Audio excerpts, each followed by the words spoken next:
I want them home. I want to hold them. And I want them home. What happened was we woke up, I heard them playing in the next room beside us, and I was drifting in and out of sleep. And they're not the type of kids that we tell them not to go outside on their own. We always make sure that we're out there with them, watching them. And they happen to just get out that sliding door, and we can't hear it when it opens. We're out there with them, watching them. That's a little bit overdoing it, don't you think? We're out there with them, watching them.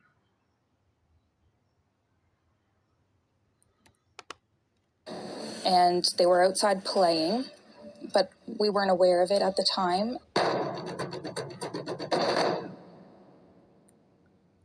It was just before 10 a.m. on May 2nd when the call came in. 2 children missing from a rural mobile home in Lansdowne, Nova Scotia. But even before that call reached authorities, something about the story already felt wrong. Lily Sullivan, age 6, and her little brother Jack, only 4, had vanished without a trace. Their mother, Malahia Brooks Murray, stayed home full-time to care for the kids. She said they were undiagnosed autistic, No. bright, but unaware of danger, vulnerable. If they're not diagnosed, how the hell do you know they were autistic? How the hell do you know that? Claimed they simply wandered off. But what kind of mother sleeps in until 9:40 a.m. in a house full of children, especially in a place as wild and unprotected as the backwoods of Nova Scotia? By the time authorities arrived, drone images showed the mobile home in complete disarray, trash strewn across the yard, toys discarded in the mud. A scene that didn't scream panic, it whispered neglect. And still, no cell service, no neighbors nearby, just trees, thousands of them, standing silent, indifferent, and unforgiving. In a place like this, a child can disappear forever. In true crime, timing is everything. And when children go missing, especially young, vulnerable children like 6-year-old Lily Sullivan and her 4-year-old brother Jack, there's no room for delay, no excuse for hesitation. But that's exactly what appears to have happened in this case. For days, the mobile home on Gearlock Road sat untouched, unsearched, while officers coordinated grids in the woods. Really? The very place where the... Okay, I don't know about that. You mean for days they did not search that home? I'm not sure if that is accurate, but please correct me if it's wrong. children lived remained a blind spot. Online, the reaction was swift. Thousands of viewers flooded the comments of True Crime Stories Hour, voicing the same concern. Why wasn't that house and the surrounding yard immediately searched? Why did it take over 3 weeks for the RCMP to begin collecting neighbor surveys? Good question. And unfortunately, a part of this may be similar to what the Quizfoot scenario was, right? I mean, the case was treated as a runaway for 3 days. Now, the police here said immediately every runaway case, every disappearance is treated as suspicious or there's potential foul play, or I forgot how he worded it. But that doesn't mean that they have exhausted that avenue or gone straight to it. And maybe Daniel was successful with this game, with his crying, running around. And some of you said that maybe Jack was Daniel's biological son. Several of you have suspected that. And yet they look very, very similar. But haven't they only been together for 3 years, him and Malaya? So I'm not sure but I appreciate you guys filling me in, and potentially this being also a clue why he felt the need to fake his crying the moment that Jack was mentioned, not Lily. Surveillance footage, These weren't idle criticisms, these were cries of frustration, because everyone knows the first 48 hours. Is that why they revisited the home? Because they haven't really searched the first time? Hard to tell, but I would love to think that they didn't goof like the Tennessee, like the you know law enforcement in Tennessee and Hendersonville did. I'd like to think so.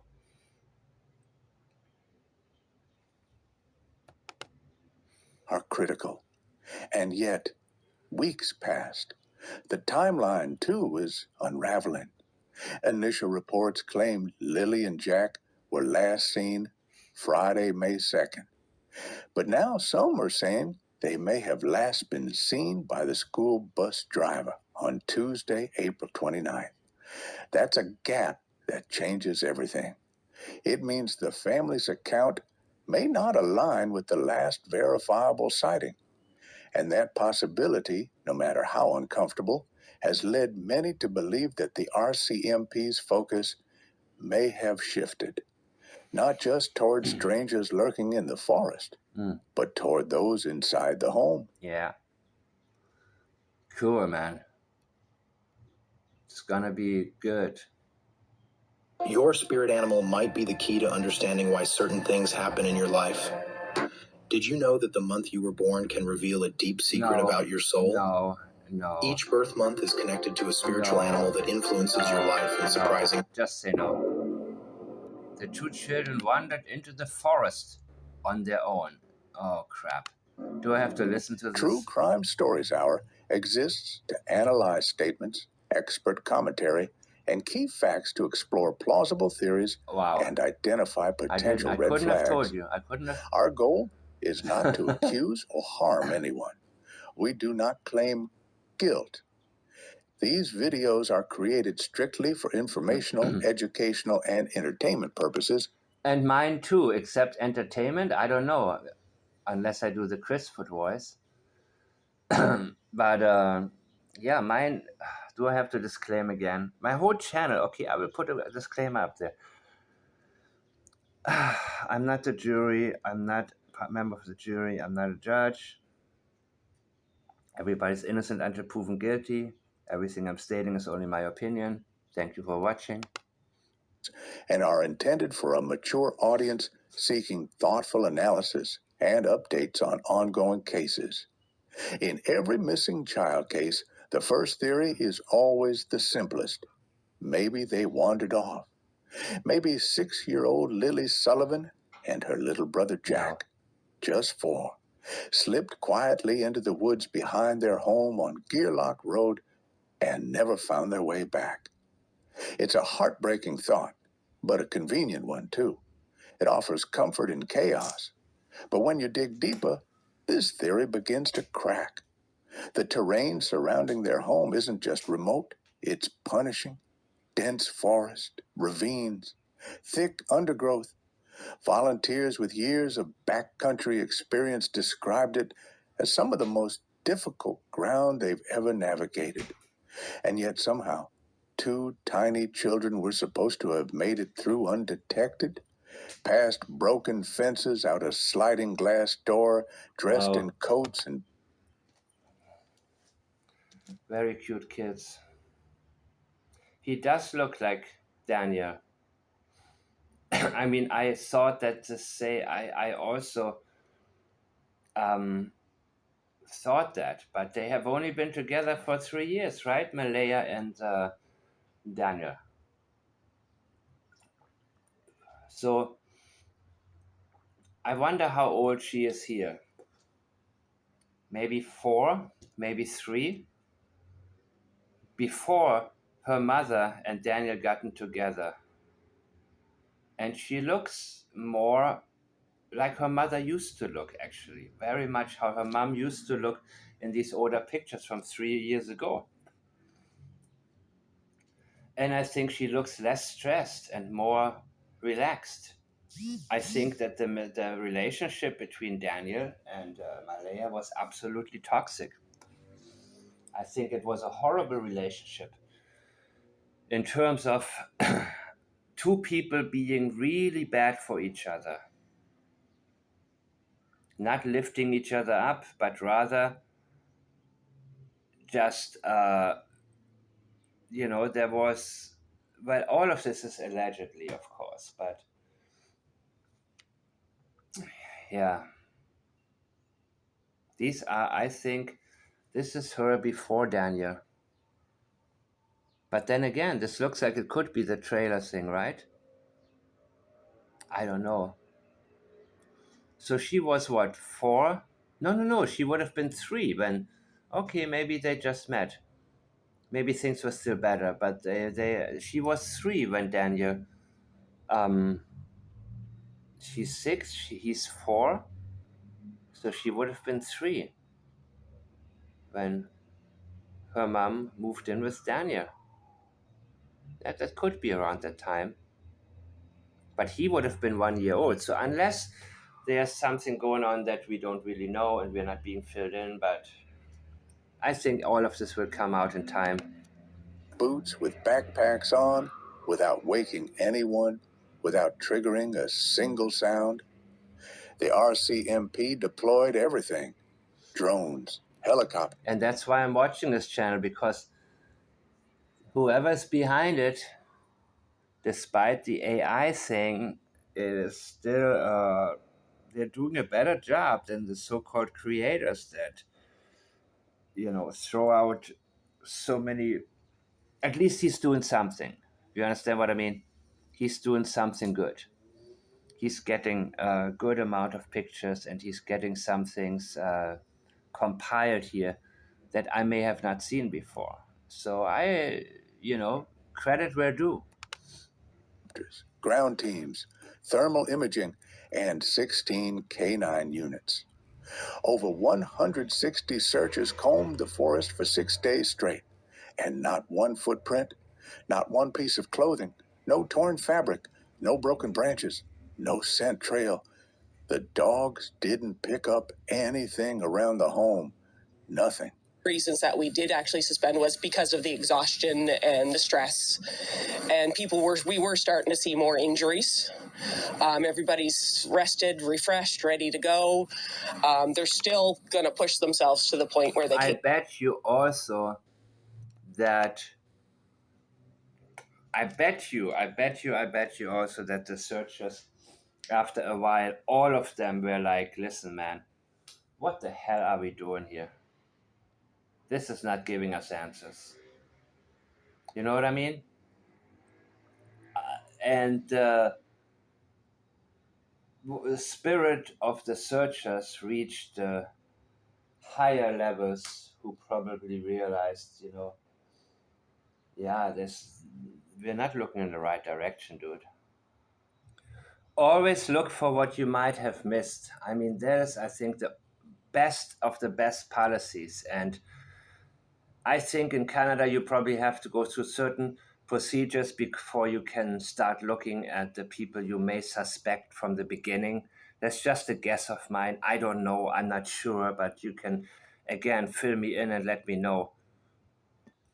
By the way, there are so many excellent comments, and I will probably, maybe I will make a video just about no, I will get to them later, I think. And mind you, when you leave a comment, it's about the thought, it's about the journey. It doesn't matter. Well, it's okay to have a thought and the thought not turning out to be what leads us there, or something maybe inaccurate. That's not a problem. Unlike guilty parents, speculation doesn't scare me. Theorizing does. Habitual theorizing, and that's very different. People who get stuck on a theory and don't want to leave it. Groupthink, which it's an oxymoron, but the group mentality, where people only repeat what other people tell them to and what is going to be approved by the group they are a part of. That's what scares me. Telling people they cannot think for themselves and shouldn't, and only wait for law enforcement and so on. That's what scares me. It doesn't scare me when people are wrong. It usually helps me get closer to the center of the path I should be on. And, one comment I just saw, it's like, I believe Daniel loved Jack, but Lily got on his nerves. I don't know. They will talk your ear off. I don't know. I don't know these things, but I'm definitely interested in family dynamics. And I believe, maybe these things will come out after the case is solved. And I think, from what I understand, when there is an official verdict, then in Canada you can talk about it. You can talk about a lot of things, but it's more about, the going through the channels, going through the motions, I think. But let me see what else we got here, okay? Can't anymore. We're also expanding out into areas that we haven't really had boots on the ground in, just to get more areas covered off. The woods here are pretty nasty. There's a lot of storm damage, so There's a lot of deadfall in that. The ticks are really bad. We've had... And you're telling me a 4-year-old gotten through all of this in 20 minutes. Mm-mm. You see, that's why you don't... That's why deception detection is so important. Because bureaucracy can get in the way of things, big time. And thankfully, I'm not bound by that at this time.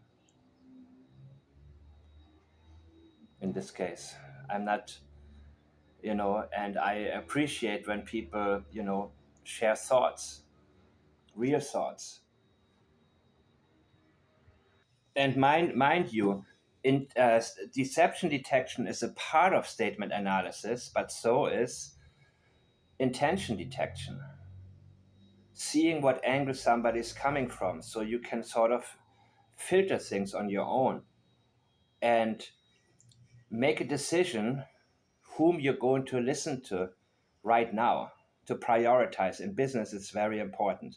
So there are many times when I listen to law enforcement and realize the intention of a particular statement is this is what I have to tell you right now, guys. You know what I mean?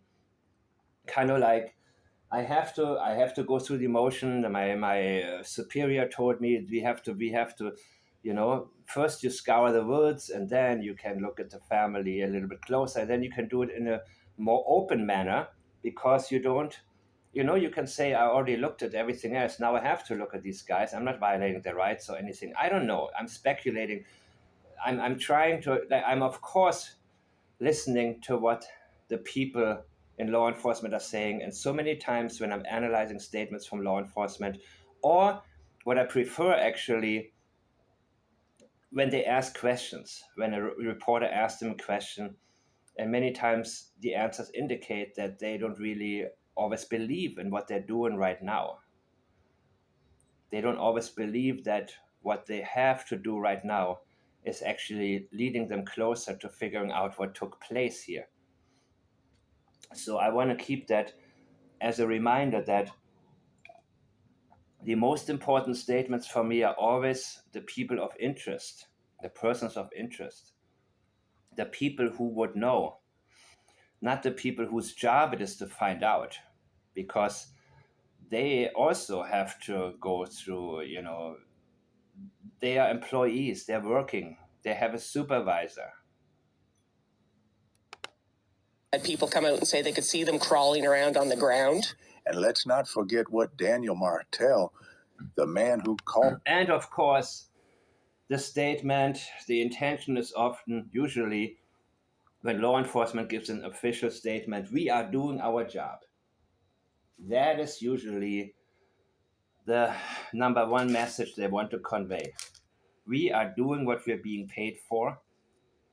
And overall, they do believe that eventually they will get to the truth. But they also know they want to buy themselves some time and keep people at bay, and but also let them know, look, I know it's taking a little bit too long here, but we'll get them. Calls himself the children's stepfather, insisted. He said the kids never crossed the road. Really? They didn't go out alone. They were scared of the dark, the cold, the wet ground. Yeah. So how does that align with the idea of two young children He's telling us they didn't walk off. And he's telling us that he knows they didn't walk off. voluntarily slipping into the woods? More importantly, how does no one in the house hear it happen? This wasn't a quiet slide of the door. This would have been boots scraping the floor, I agree. backpacks being zipped, coats being pulled on, a glass door being opened. Right. In a small trailer, those sounds echo. Yet no one woke up. If Lily and Jack did wander into the forest, they did so like ghosts, without sound, without trace, without fear. But children aren't ghosts. They leave trails, they cry out, they get tired, they leave clues. And here there are none. None. That's why the simplest Except theory the words of the parents. may not be the right one. Power play by someone known to the family. In this case, all eyes turn to the people inside the trailer. Malahia Brooks Murray, the children's mother, and her partner, Daniel Martell, who refers to himself as their stepfather. Following the disappearance, Malahia didn't just stay silent. She left. She left the community, right. Then blocked Daniel on social media. That one action sent a ripple through the So, you don't want to leave the last place your children have been seen alive, right? People stay in the same house for decades. This is where I last saw my son alive. This may be the place he remembers, if as an adult he breaks free and decides to find his way home. And I mentioned the movie Lion, about a boy in India who gotten on a train after his brother died and didn't meet him at the place where they were supposed to meet. And he got lost and finally adopted and wound up in Australia and found his hometown on Google Earth. These things can happen, and hope keeps you going. It is going to be very hard for the mother of a missing child to accept that something must have happened. So the keyword is last seen alive.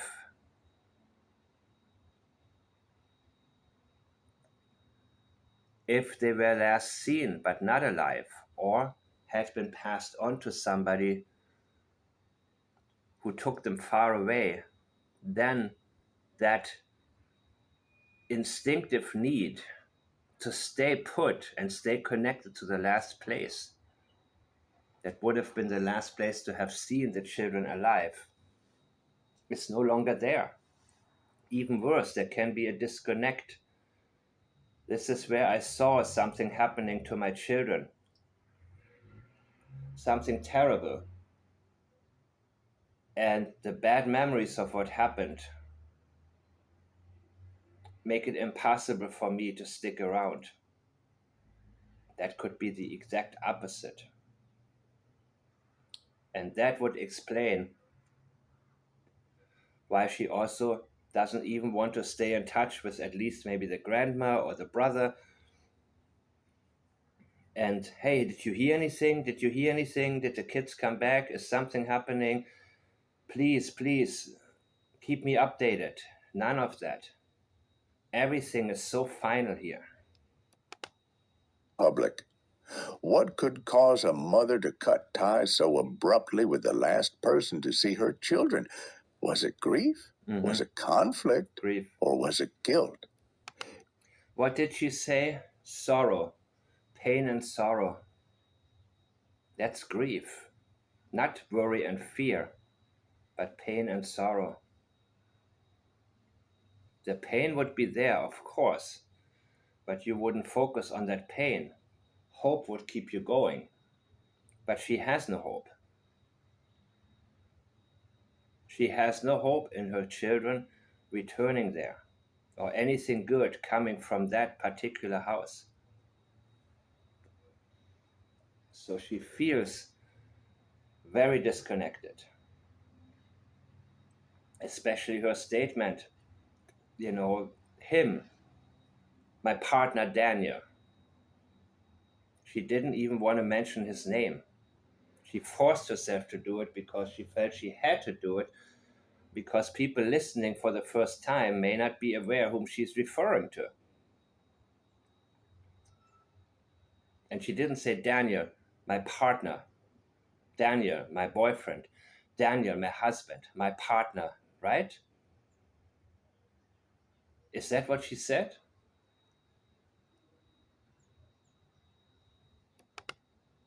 Equally troubling, And I want them home.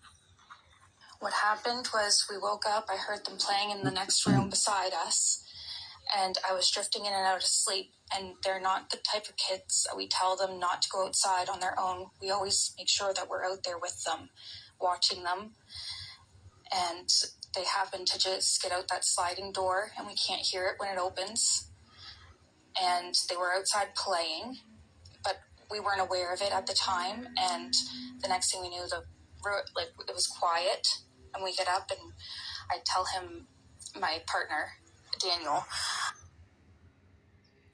So first she says my partner, very neutral term, right? Daniel, last. There's some serious distancing going on right there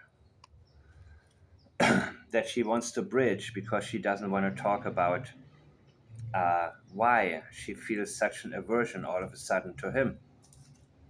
So him, my partner, Daniel, not Daniel, my partner. It would be more expected to say a name of somebody first, right? Because you're close. You've been close for 3 years, very close. The closest person to you other than your children. But she's distancing. Something really significant took place that not only got her disconnected from him, or she feels aversion towards him, but also the whole place, the place of horrors, if you will, place of horrors for her children, where, you can say last place to see alive, but also first place to see dead, which I think could have been the case with, I think something horrible happened to Jack. That's why Daniel is feeling the need to react stronger to Jack in terms of his fake crying than Lily. is the timeline. Lily and Jack were last definitively seen by someone outside the family on Tuesday, April 29th. Yeah, By their school bus driver. exactly. The next 2 days, silence. School was closed on April 30th. Then, Malehia claimed she kept the children home on May 1st because Lily had a cough. On the morning of May 2nd, the children were reported missing. But her backpack was ready, right? Her backpack was ready for school, according to the language used by the parents. By Chris. I mean, not Chris, by Daniel. But what if they were already gone? This unexplained window, Yeah. the gap days, has fueled speculation among experts. If something, Especially because in his first interview, Daniel talked that she wasn't in school on Friday. and he left out Thursday. That is a red flag right there. He didn't say she hadn't been to school Thursday and Friday, or for 2 days. She had a cough. He didn't say that. We came to find out a little bit later. It's common knowledge now, but we want to always visit the early statements and see what they volunteer to us, what they tell us, what they're comfortable telling us, and what they want to leave out. And of course, any unnecessary information. And he has given us plenty of that.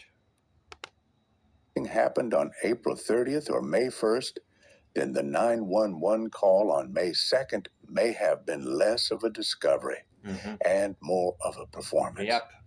Daniel Martell, meanwhile, stated that the children's boots were neatly placed by the back door, but he never heard a sound during the night.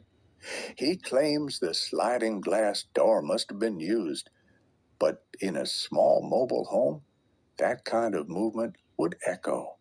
Why did no one hear them leave? Right. Why did no one notice until mid-morning? Even more disturbing are the inconsistencies surrounding Jack's clothing. Initially, the family said he was wearing only a pull-up and dinosaur boots. Later, they changed that to brown pants and a brown shirt.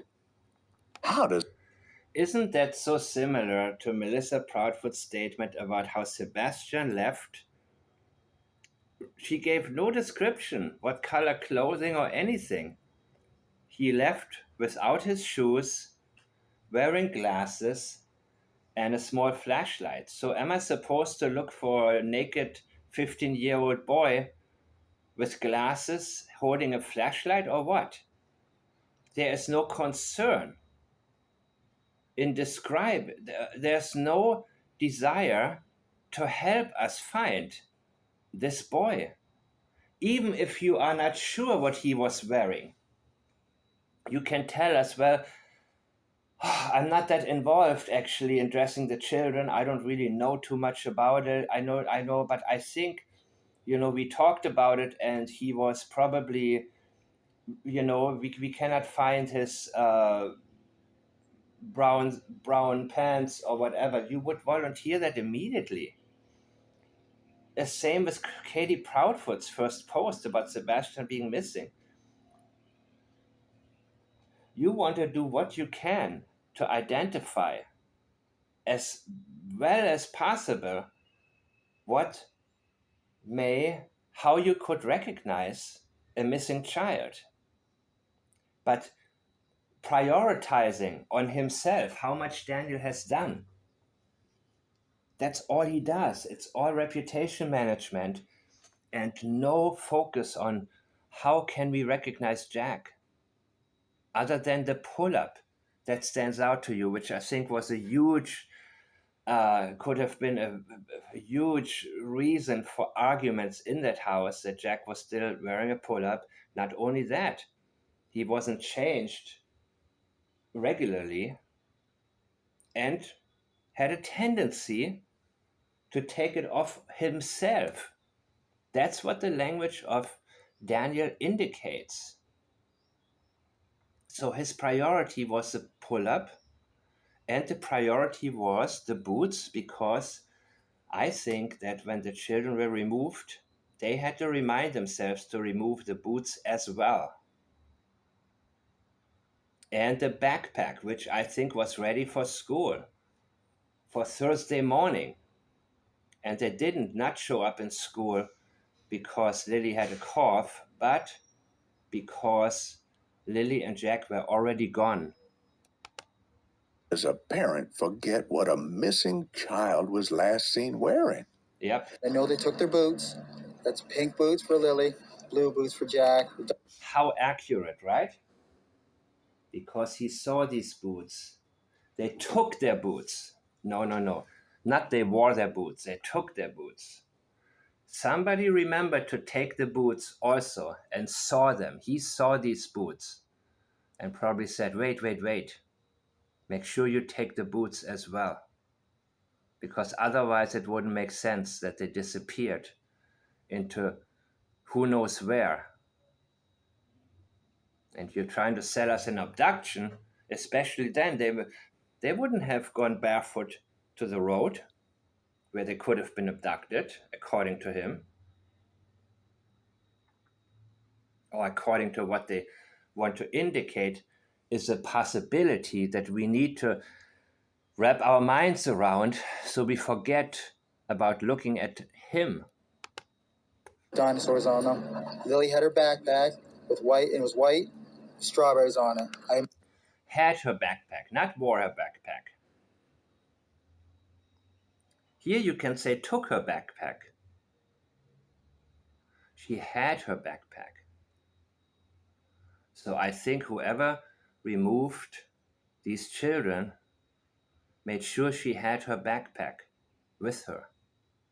And it wasn't going to be found in the house, because now we're talking about a timeline thing. If it was neatly prepared already for school, then that would indicate maybe that it must have happened on Wednesday, because they were due to go back to school on Thursday.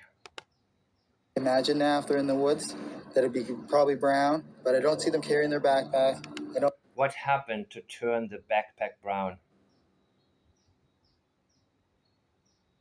This is also interesting.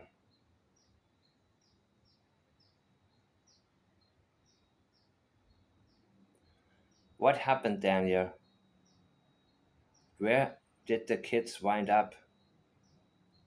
That you know the backpack would no longer be white.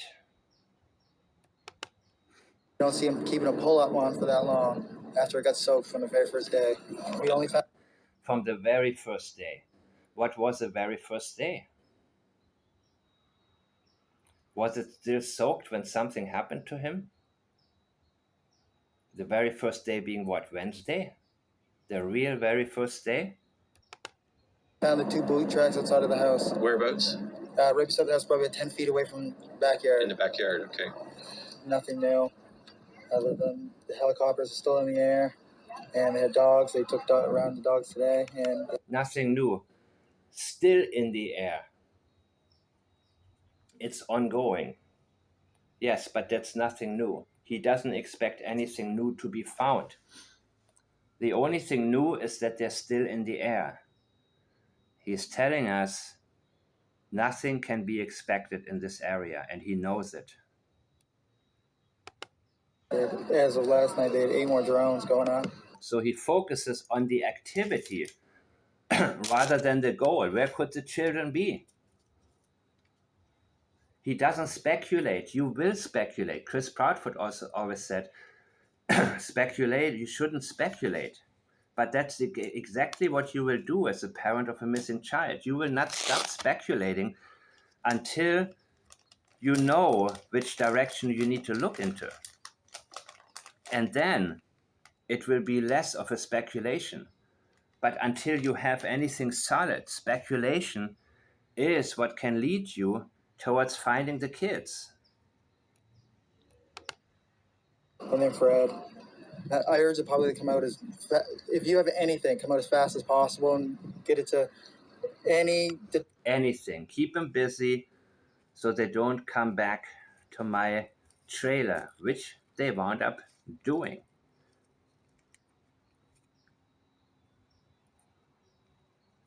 So, let's continue. Detachment or any police service that you have available to get to talk to. Investigators began requesting surveillance footage from neighbors, not just from May 2nd, but from before that date. Of course. That detail alone suggests police weren't convinced the disappearance happened when the family claimed it did. And that's what my initial videos were about. And even in the title, you can see it did not happen on Friday. And then my other video, it happened on Wednesday. Because Lily was supposed to go to school and her backpack was ready. She didn't have a cough. They made sure to get rid of the backpack as well. But I believe that backpack may have been made ready already on Wednesday before something took place.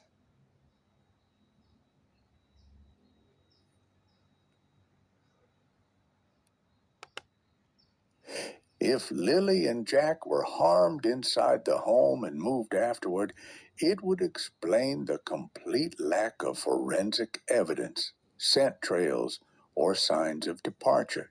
It would also explain the cohesion. Absolutely. And the thing is that you saw these boot tracks 10 feet from the backyard.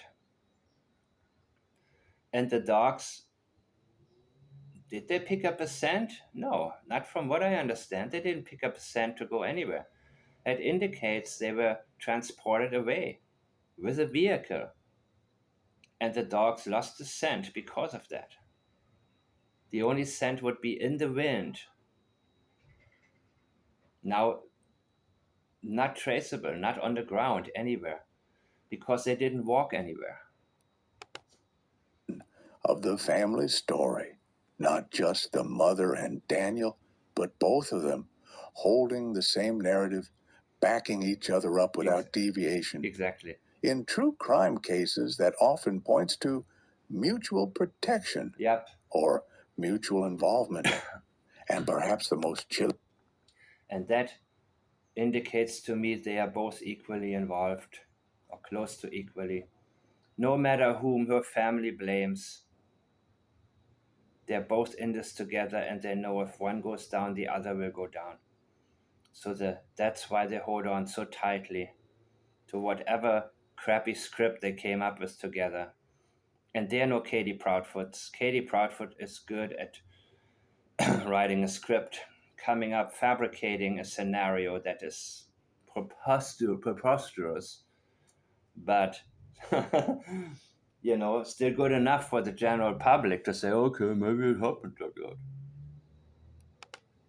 that. Possibility that the children never left that home on their own at all. That every search, every drone flight, every Again, I don't know who's behind this, but he's getting many things pretty close to right.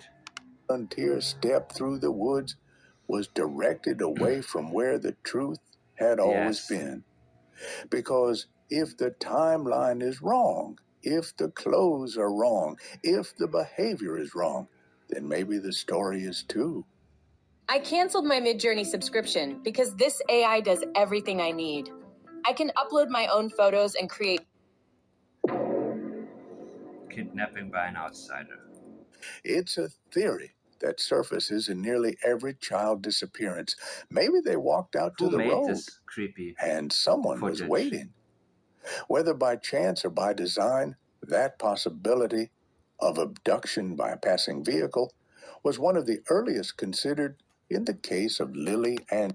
No, because he would have said they wore their boots. They took their boots.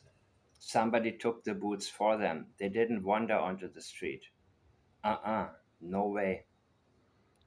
Jack Sullivan. Which is why statement analysis is so important. Because so many times they want to plant a thought into our minds, but then reveal within their statements, we know this didn't happen. And it remains to this day one of the most haunting. The family's mobile home sits along a narrow stretch of Gearlock Road in rural Nova Scotia. It's isolated, yes, but not unreachable. A single-lane road runs directly past the property, eventually connecting to a larger route. There are no traffic lights, no security cameras, no neighbors close enough to monitor activity. If a stranger pulled up in a quiet vehicle, they wouldn't be noticed. Yeah, but now we have some camera footage, hopefully. And of course, that's why this case is still unsolved, because, if you live in a city, there's no way.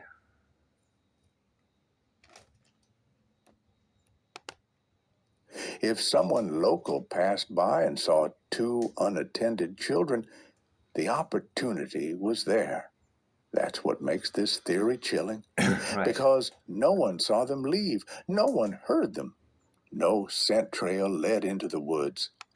By the way, it's also interesting that Daniel said that he doesn't see any possibility, or he doesn't understand why would anybody abduct the children. Well, unfortunately, I can think of many possibilities, and children get abducted all the time.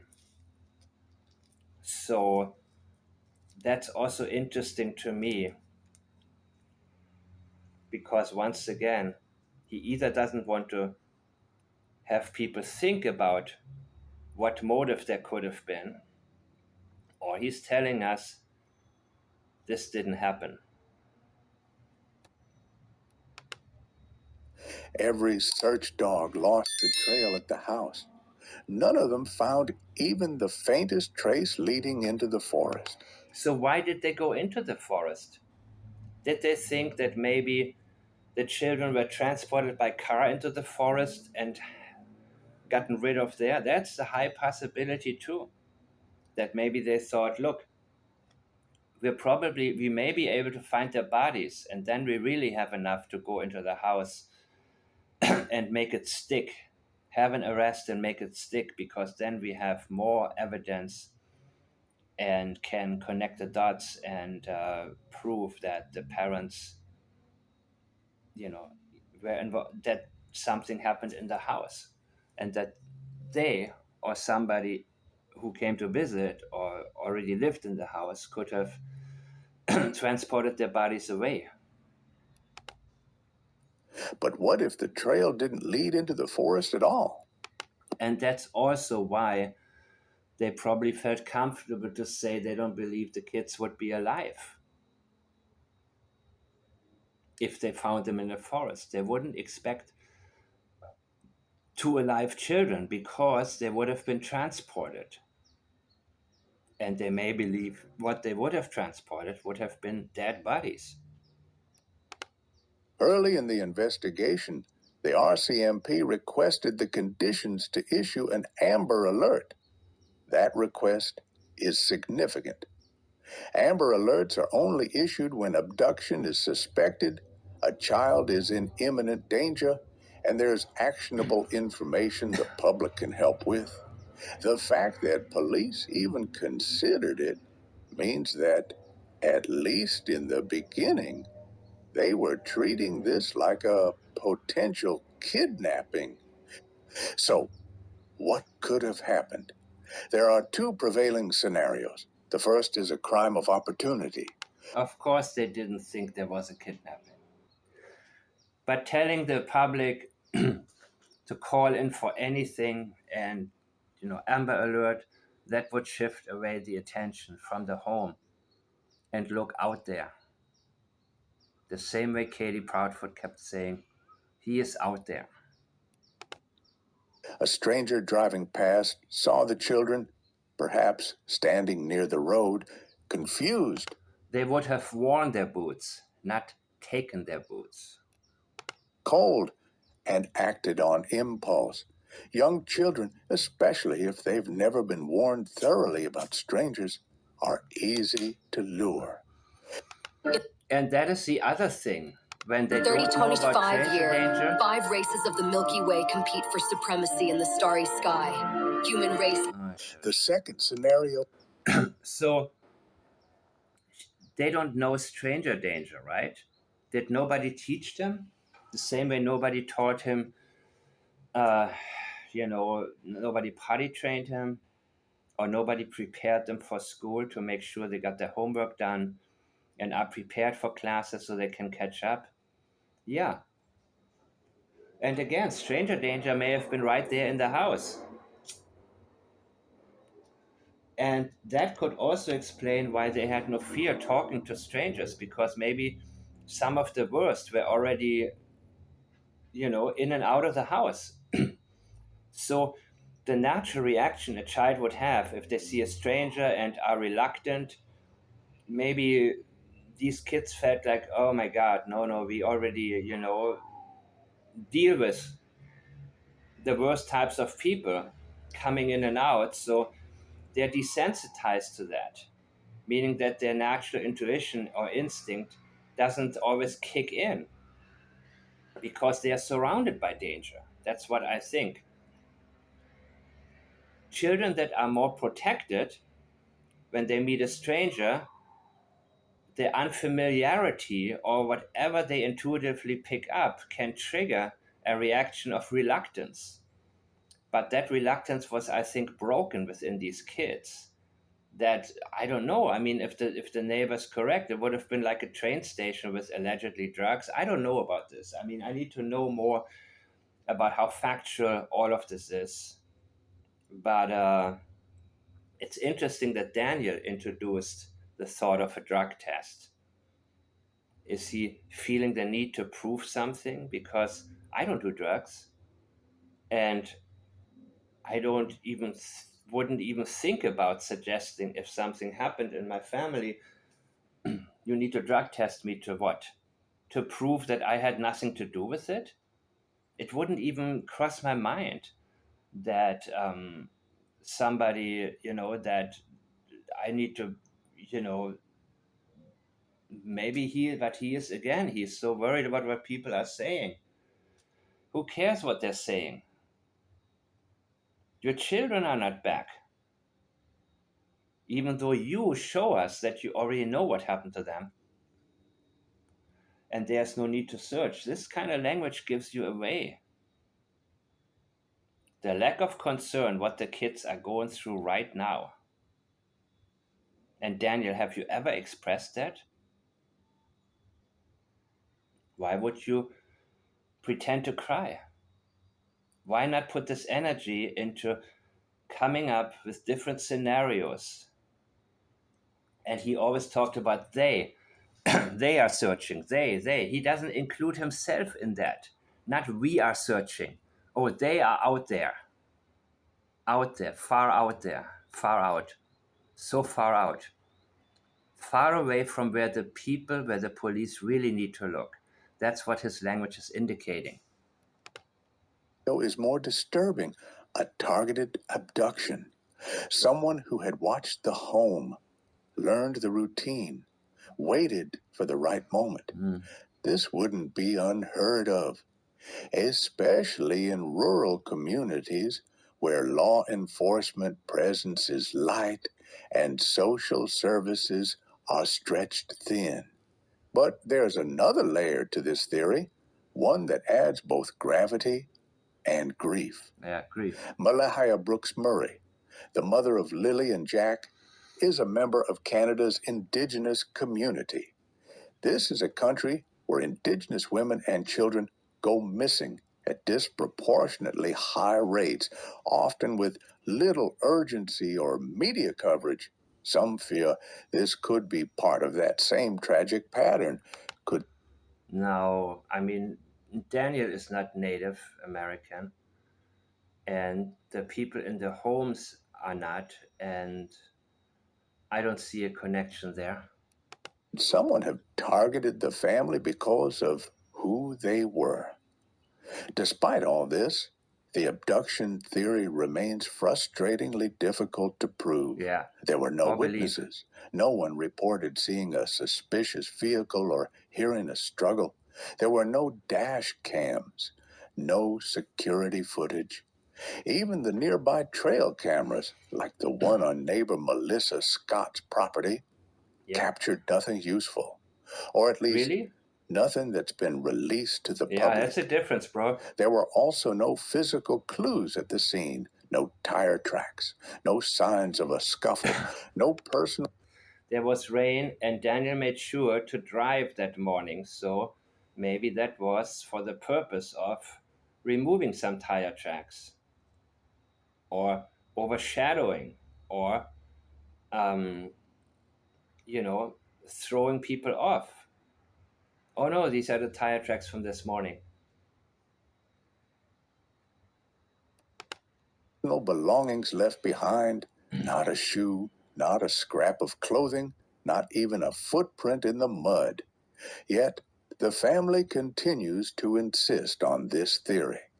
Both Malehia and My question is also, dogs tracking people, but what about dogs tracking cars? At what speed does a car have to drive to successfully lose the ability of the dog, the canine, to actually follow a car? If a car drives very slowly and they get a scent of what the tires may have been, but that would, of course, that's me thinking way outside of the box here. These are questions that come into my mind all of the time, not specifically necessarily about this case, but other cases, and of course the case of Sebastian Rogers. If a car drives slowly, can the dogs follow? Can the dogs keep picking up on a scent? And how slowly? her partner, Daniel Martell, have repeatedly stated in interviews that they believe Lily and Jack were abducted. Martell has gone. No, it's a possibility. It's possible. She's trying to sell us on a possibility, not a belief they would have been abducted. They didn't say that. They would have to make a reliable statement for us to think that they really believe it happened. I think they were abducted, not hinted at, not say they talk to anyone and everyone and they're in the store and anybody can get them with candy, or even to bring them back to mom and dad. They would have gotten into any car. They're easy to take, that's what he said, easy to take. He's doing as much as he can to lead us down, to plant this in our minds, without being able to reliably say, I think they were abducted. That's the only possibility that I see. So I think we're wasting our time in the forest, but instead he's running around the forest because of his image is the most important thing. If I was in that situation and I have no guilty knowledge, I would say they couldn't have gone. First of all, I would have not driven anywhere. I would have walked. If you really think they've only been gone for 20 minutes, I would have walked. A 4-year-old cannot go far.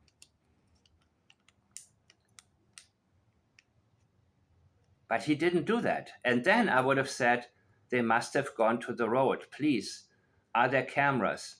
That's what I would be talking about. There is no other possibility than somebody came by, a car came by, and they gotten into a car right there at the property because the dogs didn't pick up a scent, man. I would have made a very reliable statement and said, there is really no other possibility that somebody picked them up. I don't know who it was, but somebody did. And an abduction is very likely because nobody that I know would have picked them up. But he cannot say that because I believe he knows exactly how the children were transported, who did it, and he doesn't want to go there. He cannot go there. Gone so far as to say he doesn't believe the children would ever have left the house on their own. I appreciate the huge search effort going on right now. Surf, the water reference, and huge, a huge surf, the magnitude, quantity, not quality. You see? You see what I'm pointing out here? Huge.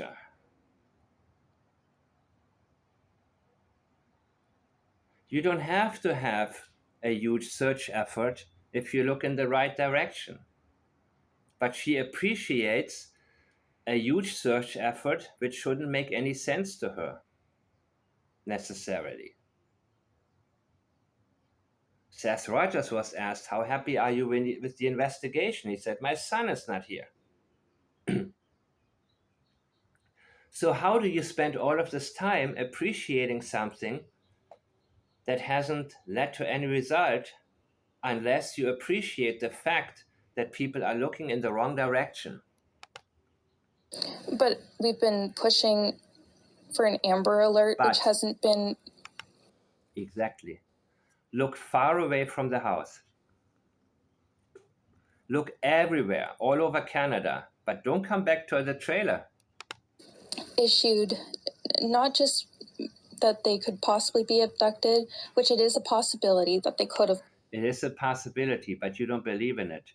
You don't tell us, I think they have been. You only are able to say, this is a possibility.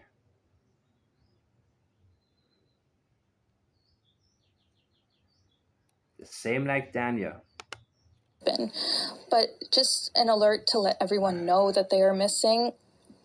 I met Jen after she was ghosted by an ex. It took her years to get over it, and he just popped back into her life, looking for... And yet, And she wants people to know that they are missing. She wants that missing status rather than a criminal investigation. It's that status she's interested in. The huge search effort, yes, or surf effort, as she first was going to say first, great, far away from the house, far out there. But it would be even better if they looked even further away, all over Canada. As long as they don't come back to her and Daniel. the police don't agree. Despite early consideration of an Amber Alert, Exactly. the RCMP never issued one. Not one. And that's why I'm thinking this is bureaucracy and procedure that they're doing all these searches and looking into, that they give themselves a reason to look back at them. And as I have said, when I look at official statements, be it from police or politicians or anything like that, intention can be easily detected. And they did not, it's easy for me to tell when they don't really expect any results there. But they have to go through this. And so it doesn't mean that they are necessarily deceptive in terms of, not wanting to figure out what actually happened. I've analyzed also Craddock, and that was very different in the case of Sebastian Rogers. But it's sort of a message like, bear with us. This may be complete BS here, and it probably is. But we're getting there. So when they want an Amber Alert, they said, no way. No way. We're not going all the way there. This is enough. And then we're coming right back to you, buddies. Once did they warn the public about a potential kidnapping. Exactly. Not once did they ask people to keep children inside. Exactly. They never named a suspect. Yep. They never said the community was at risk. Their actions said everything their words didn't. RCMP have never said definitively that this wasn't an abduction, but their strategy, their silence, and their focus on the household all speak volumes. No one's been ruled out, but no one's been named either. Not yet. And then there's Daniel Martell's contradiction. Licking his lips. He says the kids would never go out into the rain, the cold, the dark. Yep. Yet he also claims they left on their own and were taken from outside. Right. If they wouldn't leave, then how did someone take them? Because if they didn't go outside, the only other explanation is even darker. And you know what? And this is exactly what a lot of people do. When you remember with the Chris Proudfoot interviews, he must have gone off the porch and there was a window open and there was this and then there was a thud and then there was all kind of stuff, Well, some was from experiential memory in the case of Katie, I believe, because twice she introduced a fall, 2 times, which is why I think that there was a thud and Sebastian fell out of bed. But here we see him slinging possibilities against the fan, hoping something will stick at the wall. Someone came inside and left with them without leaving a single trace. Really? And they wouldn't have heard the squeaky glass door and somebody, and I don't know, the wooden part, the steps towards the glass door from the outside. All of this looks like it's very noisy, and something would have been heard. Trace, no broken lock, no open door, no missing blanket. And he knows exactly who took the boots. No fingerprints, no ransom note, no sound, no proof, and no children. That's the cruel was that in the back, paradox the of this grandmother? theory. It might make emotional sense, but the physical evidence, or lack thereof, and left with them without leaving a single trace. No broken lock, no open door, no missing blanket, no fingerprints, no ransom note, no sound, no proof, and no children. Yeah. I missed it again. No fingerprints, no ransom note, no sound, no proof. Who is that? I don't even know if it's the woman, right? Is that the grandmother? Is that Daniel's mother? Could be, right?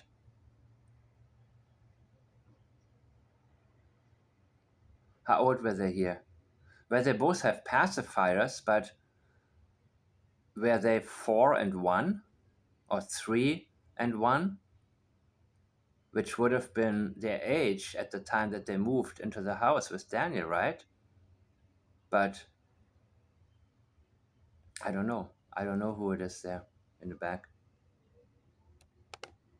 Proof and no children.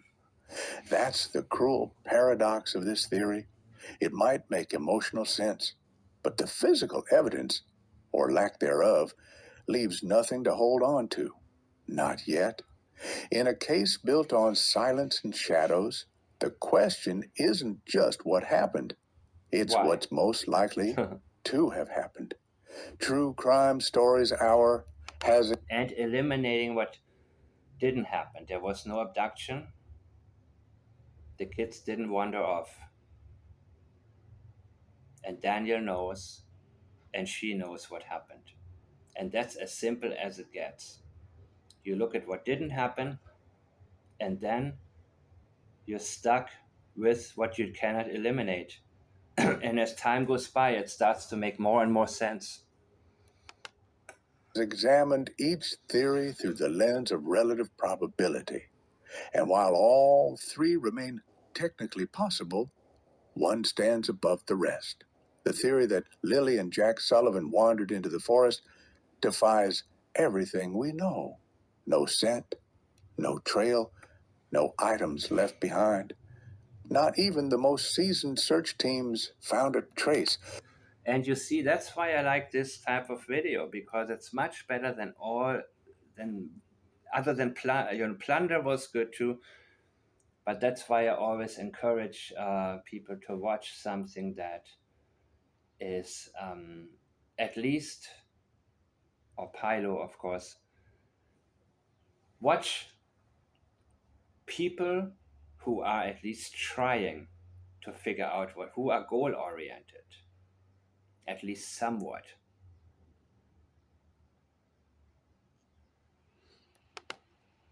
The abduction theory, though haunting, requires an offender to appear at the exact right time in an isolated area, unseen and unheard, with no follow-up contact.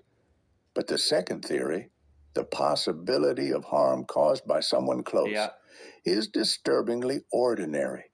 And that's what makes... Or something terrible happening to Jack. Jack was out, and Lily came into the room multiple times, likely on Wednesday. Because that's why he said, I seen her that morning. Not telling us what morning, but that morning. He feels the need to tell us Friday. It didn't happen on Friday, but something, I believe, happened to Jack. And whatever decision these two people made leads to the kids not having been found yet. Or Makes their it so bodies. compelling, statistically. So if you see this bar at the bottom right here, you can see we're so close to hatching this egg. And once we do hatch it, It is the most probable. The inconsistencies in the timeline, the delay in calling 911, Yep. the changing details, the behavior after the disappearance. They don't prove guilt, but they I'm still not sure what the exact verbiage was, because they said 0800, so the kids were missing since 8 a.m., but they got the call, what, at 10? I don't know, because from the beginning, I knew that the kids were missing before Friday. At least once I heard his statement, Friday, that's when they went missing. Also her statement, that instantly. But that would have been 2 hours, right? Well, that's not enough of a reason to keep trying to convince us that she instantly called 911. And I think she said it twice. And he also, his statements as well indicate it happened long before Friday. fracture the foundation of trust. In true crime, probability doesn't guarantee truth, Right. but it guides us toward it. The journey And in is this everything. case, when you weigh each scenario not by emotion, In statement analysis, when we stay on the right journey, the truth will come to us. but by likelihood, the scales tip quietly and heavily toward the people inside the. And that's the difference between a crappy interrogator who's putting somebody on the defensive, Nancy Grace as well. I hate to say it, but yeah. You don't want to look for quick results. You want to look for real, unshakable results and allow them to come to you. And they do. Open-ended questions are the best because Daniel gives himself away. If you had some interrogator, the home. In cases like this, when the trail goes cold and the silence stretches for days, searchers turn not just to instinct, but to data. In the United States, thousands of missing person cases have shaped one of the most powerful tools in modern search and rescue: lost person behavior. It's not guesswork, it's science. A field guide built from decades of case history, charting how lost individuals move, hide, and survive. And when applied to the disappearance of Lily and Jack Sullivan, it raises more questions than it answers. I look for the rest of my life, knowing there will not be any results. He actually said, from what I remember, I'll probably look for the rest of my life. I think that's what he said, and there would be a difference. When O.J. Simpson said, I'll hunt the real killers for the rest of my life, he knew there wouldn't be results. But from what I recall, Daniel said, I'll probably look for the rest of my life. So he does consider the possibility of being caught, which he is fearful of, which Chris Proudfoot is not that fearful of. Chris Proudfoot said no evidence whatsoever. But when somebody tells you they will search for the rest of their lives, or probably, then the probably is the hope of not getting caught. And he would rather pretend to search for the rest of his life, but expect to do just that, or pretend to do just that, simply because we won't see any results. Daniel is not like Chris. He's not cocky like Chris at all. And he's a lot smarter than Chris Proudfoot, meaning he has some sense of self-awareness. But that also plays against him because that is more likely, that makes it, in my opinion, much more likely for him to give himself away. Chris Proudfoot just stares into the camera and grins into the camera, and he cannot give himself away as much because his mind is not that fast. And Chris Proudfoot sticks to Katie's script, and they are a unity, which is very different. These two are now separated, Daniel and Malaya. He says, I'm the only one fighting here. He's fighting for his reputation and her reputation, but he's the only one. He would much rather have a situation like Chris Proudfoot and Katie Proudfoot, who both appear together and talk a bunch of crap, and through that unity make it harder to penetrate the exact nature of the events that took place here. Children between the ages of 4 and 6 follow a behavioral pattern when lost. They tend to travel farther than expected, sometimes up to 3.7 kilometers. Not in 20 minutes. They seek shelter. Not a 4-year-old in 20 minutes. I'm sorry. Even in 2 hours, a 4-year-old does not get that far. Look at the heavy wooded area, and he's only 4 years old. And yes, it's possible that the kids panic and start running into the wrong direction. Absolutely. But remember your children when they were 4 years old. Please, give me a break. How far? Remember when you had to just walk from the car to the store? Or if you had to just walk 40 yards and there, I'm tired, I don't want to go there. And yes, they would have sought shelter if there was any. Instinctively, often crawling into hollow logs, old sheds, abandoned cars. They are prone to hiding, especially for... By the way, I find it interesting that in Canada, it's a British, what's it called, Commonwealth, but they use kilometers. In America, we use miles. In the UK, I guess they use both, but I think they use miles more, right? Feet and miles? More than centimeters and kilometers? From strangers. But when hungry, tired, or frightened, they eventually cry out. Most are found within 48 hours. Yeah, they would have been found in a lot less than 48 hours had they wandered off.